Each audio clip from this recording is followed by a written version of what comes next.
Beginner's Guide to a Healthy Lifestyle. Not fast, but for life. So you want to be healthy and in shape. Join the club. Most people want it, but struggle to get it started or continue. For most people, energy is almost impossible to find in these times, with demanding jobs and families to support. Do you recognize this? Then stay and watch this video until the end. It all starts with habits. People love habits. Think about the way you brush your teeth, or how you dry off after a shower, or how to drive a car. You don't need to think about it, because you've been doing it this way for as long as you can remember. This is the goal for a healthier lifestyle as well. We want to do it in a way that requires little effort. Habits are the small decisions you make and actions you perform every day. Habits account for about 40% of our behaviors on any given day. Your life today is essentially the sum of your habits. So, the key thing here is to go slow. Big changes don't happen overnight.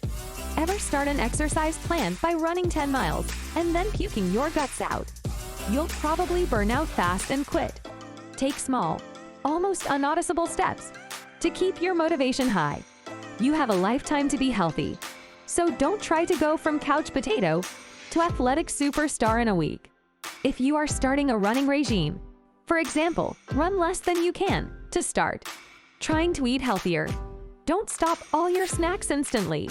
Starting strength training, work with less weight than you could theoretically lift. Otherwise, you won't be able to keep that up. Getting healthy and in shape is the long game. Don't rush it, or it will not work out. So there are 3 things you will have to work on to get healthy and in shape. That is diet, exercise, and sleep. Diet? So, remember, start small. The first thing you will want to do is keep a food diary. You can do this in an app, or write it down in a notebook. Don't change anything about your diet just yet. Keep track of everything you eat and drink for a couple of days. If you can keep that up longer, even better. Don't forget things like oil you cook in. Those small things can add up. The data you get about yourself gives great insight into where you can make alterations in your diet. Once you've done that, look for things you eat or drink in which you can make small alterations. Do you drink your coffee with 2 sugars? Then try it with 1 sugar for a while. If you're used to it, try no sugar, and so on. Are you eating cereal for breakfast? Try a less sugary one and keep going until you can eat unsweetened muesli. Are you eating white bread? Switch it out for whole wheat bread. And just keep that up until you don't even have to think about it. Once it's easy, pick the next thing you want to change. Maybe it's that soda you love. Switch one of those a day out for sparkling water. Is it too difficult? Do it every other day. Just keep this up and you will have a healthier diet without too much effort. Is it too easy for you? Pick 2 things a week.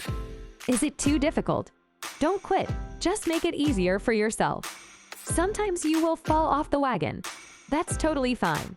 Don't be too hard on yourself. Just get back on up, dust yourself off, and try again. Exercise. The same goes for exercise. Start small, like sitting down a bit less. Take the stairs instead of the elevator. Park your car a bit further away and walk a bit more every time. Are you taking the bus? Then walk to the next stop. All these little things will add up. When you want to watch TV in the evening, just do 1 walk around the block. Make it small, like a couple minutes. After a while, go a bit longer. All of these small steps are so easy that you'll find it easier to reach those goals and feel better. If you're more advanced already, just pick a starting point and build up small from there. Keep in mind, once you get into the habit of regular exercise, where do you go if you still aren't reaching your goals? Most people will solve the problem by exercising for longer periods of time, turning 40-minute workouts into 2-hour stretches. Not only does this drain your time, but it doesn't work particularly well. A study shows that exercising for a whole hour instead of a half hour does not provide any additional loss in either body weight or fat. This is great news for your level of motivation and your schedule. So intensity trumps time. Don't have time for your workout today? Then just do 5 minutes of push-ups, planks, squats, whichever you prefer. you will feel good about it, which in turn works well for your motivation. Sleep. This is just as important as diet and exercise, maybe even more so. If you don't get enough sleep, you won't have any motivation to eat healthier or move your body. So if you're not sleeping well, start there. You can do things like starting a regular sleep schedule, create a good sleeping environment, increase light exposure during the day, and develop a good nighttime routine. If you want to learn more about how to sleep better, then watch our 11 tips for better sleep video for a detailed explanation of sleep tips. So, get started, go slow, and keep at it. It's the only way to make it stick. For inspiration and tips about healthy food, workout advice, or sleep tips, keep watching our videos. Thanks for watching, and see you next time. Please like and subscribe for more amazing videos.